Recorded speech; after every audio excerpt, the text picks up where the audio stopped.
வையகம் வாழ்க வளத்துடன் உலகெங்கும் இருக்கும் நம்ம யூடியூப் குடும்பத்தினருக்கு டாக்டர் டிவைன் தினேஷன் அன்பான வணக்கங்கள். முதல்ல எல்லாருக்குமே தமிழ் புத்தாண்டு வாழ்த்துக்கள்.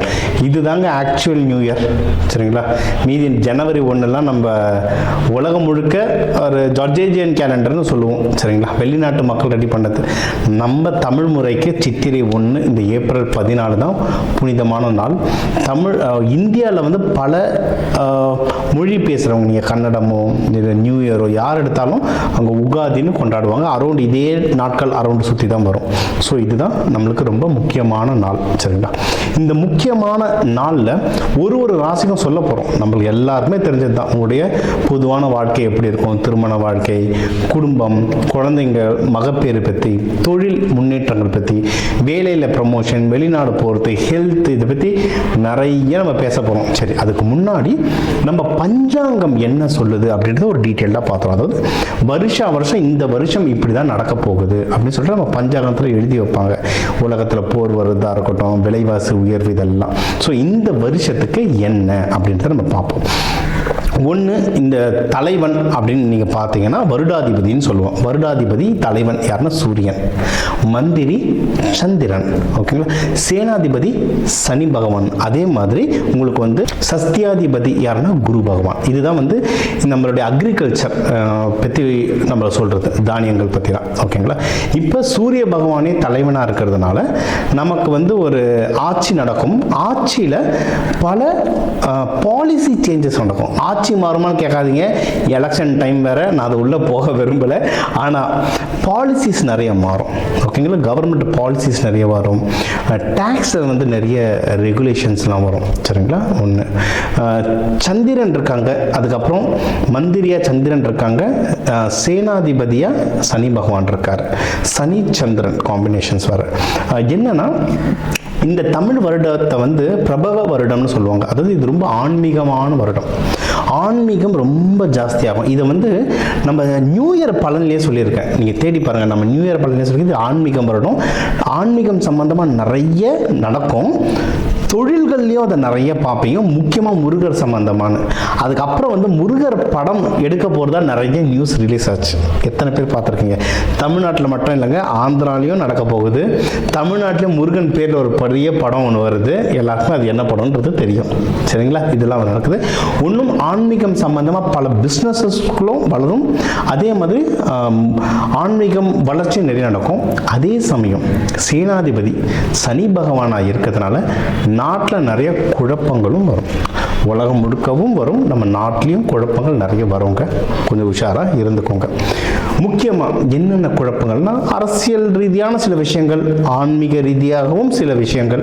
அதே மாதிரி பொருளாதாரத்திலையும் ஒரு மிதமான பொருளாதாரம் இருக்கும், ஆனால் நிறைய விஷயம் தட்டுப்பாடாகும், சரிங்களா? நிறைய விஷயம் தட்டுப்பாடாகும். முக்கியமாக தானியங்கள், ஃபியூயல் ப்ரைஸ், இந்த பெட்ரோல், டீசல், இதோடைய ப்ரைஸ், இதெல்லாம் தட்டுப்பாடு வரும். தட்டுப்பாடு வந்தால் விலை உயற்றமும் வரும்.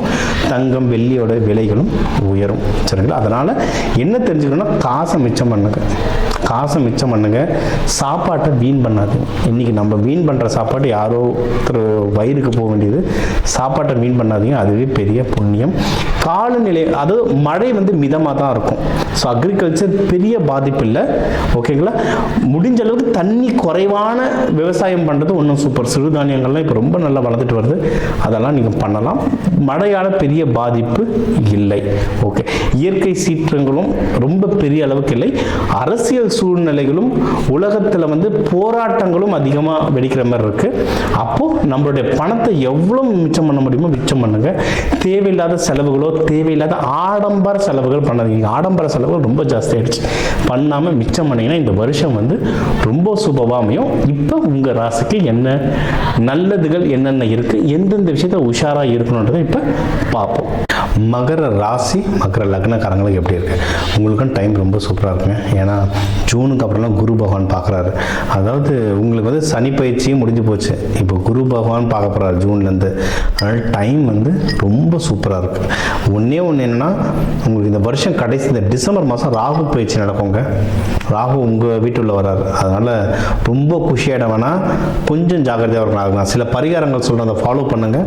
மற்றபடி விஷயங்கள் நிறைய நல்ல விஷயங்கள் நிறைய நடக்கிறதுக்கு மெயினான நல்ல விஷயம். உங்களுக்கு மகர ராசிக்கு குஷியாகிற மாதிரி விஷயம்னா கல்யாணம் தான். ஏன்னா கரெக்டாக நேற்று தான் ஒரு பெரிய ஆளை பார்த்துருந்தா ஒரு மகர ராசி இது விஷயமா தான் கேட்டுட்டு இருந்தார். கல்யாணத்துக்கு டைம் சூப்பராக இருக்குது சரிங்களா. காலகாலத்தில் கல்யாணம் பண்ணுறாங்க. ஏன்னா இது வந்து சனி பகவானுடைய வீடு. அவங்க வந்து கல்யாணத்துக்கு ரொம்ப ஏங்குவாங்க. நீங்கள் வந்து கல்யாணம் பண்ணுறது ரொம்பவும் நல்லது. இது ஒன்று. அடுத்து வந்து மகப்பேருக்கு யாராவது ட்ரை பண்ணுறீங்கனாலும் தாராளமாக ட்ரை பண்ணலாம். இந்த சனி பயிற்சியாக ரொம்ப ஸ்ட்ரெஸ்ஸாக இருந்திருப்பாங்க. உடம்பு ரொம்ப அடி வாங்கியிருக்கும். உடம்பு பயங்கரமாக அடி வாங்கியிருக்கும். இவங்களுக்கு வந்து விட்டமின் டி சூரியன்லாம் ரொம்ப கம்மியாக இருக்கும். சூரிய சக்தி ரொம்ப கம்மியாக இருக்கும். சூரிய சக்தி ரொம்ப கம்மியாக இருந்தாலே லைஃப்பில் எதுவுமே பெருசாக சக்ஸஸ் ஆகிறதோ ஈஸியாக நடக்கிற விஷயம் கூட டஃப் ஆகும். சூரிய சக்தி கம்மியாக, அதாவது விட்டமின் டி இதெல்லாம் வந்து நான் வந்து எவ்வளவோ கிளைண்ட்ஸ்க்கு செக் பண்ணிட்டேன். எதுவுமே நடக்கலை சார், நான் முதல்ல சொல்ல போய் விட்டமின் டி செக் பண்ணி எனக்கு ரிப்போர்ட்டை காட்டுங்கன்னு. விட்டமின் டி கம்மியாக இருக்கும். நீங்கள் ஜோதிடத்தையும் சயின்ஸையும் அப்படி கம்பேர் பண்ணலாங்க, சூப்பராக வேலை செய்யும் சரிங்களா. அதனால் இப்போ குழந்தை பாக்கியத்துக்கான டைம் உங்களுக்கு வந்து ரொம்ப நல்லாயிருக்கு. தாராளமாக நீங்கள் ட்ரை பண்ணலாம் சரிங்களா. இது ஒன்று. அடுத்து வந்து யாராவது லவ் கல்யாணமாக மாற்றணும்னாலும் அதுக்கும் டைம் வந்து ரொம்ப சூப்பராக இருக்குது.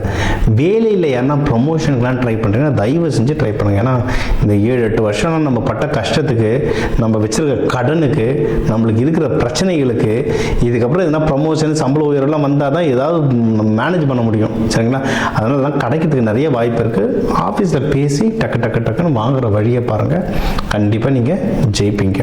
இது அடுத்து உங்களுக்கு வேறு நல்ல செய்திகள் உங்களுக்கு என்ன சொல்லணும்னா, நீங்கள் வந்து கையில் பணம் நடமாட்டம் நல்லா இருக்குங்க. வெளிநாடுகளில் போகிற வாய்ப்புகளோ இல்லை வெளிநாட்டோட தொடர்பு உள்ள என்ன பிஸ்னஸ்களோ பண்ணலாம் நிறைய வாய்ப்புகள் இருக்குது. ஜஸ்ட் நீங்கள் வந்து இப்போ நிறைய உலகத்தில் வந்து நிறைய போராட்டங்கள் நிறைய பிரச்சனைகள் போயிட்டுருக்கனால நீங்கள் வெளிநாடு போகிறதா இருந்தால் சேஃபான கண்ட்ரிக்கு போயிட்டு வாங்க. வெளிநாட்டோட பிஸ்னஸ் எதனா பண்ணுறீங்க அப்படின்னா நீங்கள் சேஃபான பிஸ்னஸாக பண்ணுறது நல்லது. ஒன்றும் இல்லை, எனக்கு தெரிஞ்ச மகர ராசிக்காரங்க ஒருத்தவங்க வந்து இந்த ஸ்கிராப் மெட்டல் வெளிநாட்டிலேருந்து வாங்கி அதை ரீசைக்ளிங் பண்ணி அனுப்புவாங்க. கேட்டால் ஸ்கிராப் மெட்டல், அதை இரும்பு வேலை அப்படின்ற மாதிரி சொல்லுவோம். ஆனால் அதிலே கோடிக்கணக்கான பிஸ்னஸ், அந்த பிஸ்னஸே முடங்குச்சு நடுவில். ஏன்னா இந்த வெளிநாட்டில் அங்கங்கே நடக்கிற போராட்டங்கள், அதனால் அங்கங்கே இந்த சப்ளை செயின்னு சொல்லுவாங்க, இந்த போக்குவரத்துலாம் பயங்கரமாக அரெஸ்ட் ஆகுது. வெளிநாட்டு தொடர்பு பிஸ்னஸ் பண்ணுறவங்க ரொம்ப ஜாகிரதையாக பண்ணுறது ரொம்ப ரொம்ப நல்லது. மற்றபடி ஜென்ரலாக பிஸ்னஸ் உயருமானால் நல்ல உயரும் பிஸ்னஸ். அந்த பிஸ்னஸில் நல்ல ப்ராஃபிட் வரும். வீட்டில் வந்து சந்தோஷமான விஷயங்கள் நிறைய நடந்துக்கிட்டே இருக்குங்க. ஒன்று குரு பகவான் உங்கள் 12-2 வீட்டை பார்ப்பார், நல்ல விஷயமா நடக்கும், காசாக வரும். அப்படி இல்லைன்னா ஜூனுக்கு அப்புறம் குரு பகவான் உங்களை டைரக்டாக பார்ப்பார், அப்போ நல்ல விஷயம் எல்லாமே நல்ல விஷயமா வரும். அதனால் உங்களுக்கு வந்து குரு பகவான் தொடர்பு நல்லா இருக்குது. சனி பகவான் விலகிட்டார், அதனால் எல்லாமே டைம் சூப்பராக இருக்குது. ஓகே, ராகு பகவான் தான் இதில் இருக்காருன்னு சொல்லியிருக்கேன். ஓகே, அப்போ இதில் வந்து நீங்கள் ஜாகிரதையாக இருக்கணும். நீங்கள் எடுக்கிற முயற்சிகளை வந்து தொடர்ந்து எடுத்துக்கிட்டே இருங்க. ஏன்னா மகர ராசி கடுமையாக உடைக்கிறவங்க டக்குன்னு நம்மளுக்கிட்ட எவ்வளோ தாண்டா ட்ரை பண்ணுறது சலிப்பாயிடும். அடையாதீங்க, முட்டி மோதுங்க, ஜெயிச்சிடலாம். மோட்டிவேஷன்லாம் சொல்லாங்க, இப்போ இருக்கிற நிலைமைக்கு அதுதான், முட்டி மோதுங்க, தாராளமாக ஜெயிச்சிடலாம். இது ஒரு முக்கியமான விஷயம். இது அடுத்து நீங்கள் வந்து வேறு எந்த விஷயத்தை ஜாகிரதையாக இருக்கணும்னா, ஹெல்த்தெல்லாம் கொஞ்சம் பத்திரமா பார்த்துக்கோங்க. ஹெல்த் பத்திரமா பார்த்துக்கோங்க. பெரியவங்க கிட்ட பேசும்போது ஜாகிரதையாக பேசுங்க. ஓகே, முக்கியமாக மேனேஜரோ டிஎல்ஓ உங்கள் கிளையண்ட்லேயே கொஞ்சம் வயசில் பெரியவங்க இவங்ககிட்டலாம் பேசும்போது, வீட்டில் அப்பா அண்ணன் இவங்ககிட்டலாம் பேசும்போது, பெரியவங்ககிட்ட பேசும்போது கொஞ்சம் ஜாகிரதையாக பேசுங்க. டக்குன்னு வார்த்தை ஏதாவது விட வாய்ப்பு இருக்குது. அதுவும் இந்த டிசம்பருக்கு அப்புறம்லாம் ராகு பகவான் உள்ளே வந்த பிறகும் சும்மாவே நம்ம வாயில் வார்த்தை விளையாடும் நம்ம மகரத்துக்கு. ஒன்று ராகு உள்ளே வந்தார்னா அதனால் கொஞ்சம் ஜாகிரதையாக பேசுறது நல்லது. இதுக்கு தெய்வ வழிபாடுகள் அப்படின்னு பார்த்தீங்கன்னா ரங்கநாதர் லக்ஷ்மி தாயார் வழிபடலாம். இவர் வந்து வராகமூர்த்தி வழிபடலாம். லக்ஷ்மி தாயாரோடு வழிபடுங்க. சிவபெருமான் பார்வதியை ஒன்றா சேர்த்து வழிபடுங்க, ரொம்ப நல்லது. ராகு பகவான் கிட்டேருந்து நம்ம ஓரளவுக்கு தப்பிச்சுக்கணும் அப்படின்னா கருப்பு உளுந்து கஞ்சி ஒரு 3 நாளைக்கு ஒரு தடவை குடிச்சிக்கிட்டே இருங்க.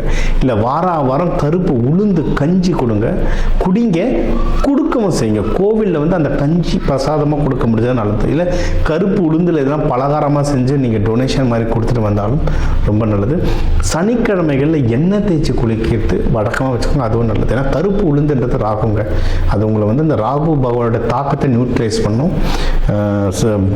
எள்ளு தண்ணி எண்ணெய் தேய்ச்சி குளிக்கிறது உங்கள் எல்லாருக்கும் தெரியும், சனி பகவானை நியூட்ரலைஸ் பண்ணும். இது ரெண்டுத்தையுமே நீங்கள் வந்து அலைன்மெண்ட் பண்ணிக்கிட்டீங்கன்னாவே உங்களுக்கு வந்து முக்காவாசி பிரச்சனை தீந்துரும். உங்களுக்கு வேலையில் முன்னேற்றம், பிஸ்னஸில் முன்னேற்றம், ஹஸ்பண்ட் ஒய்ஃப்குள்ளே நல்ல அந்யோன்யம், கல்யாணம் ஆகாதவங்களுக்கு கல்யாணம் ஆகுது, இது எல்லாமே சூப்பராக உங்களுக்கு நடக்கும். சரிங்களா?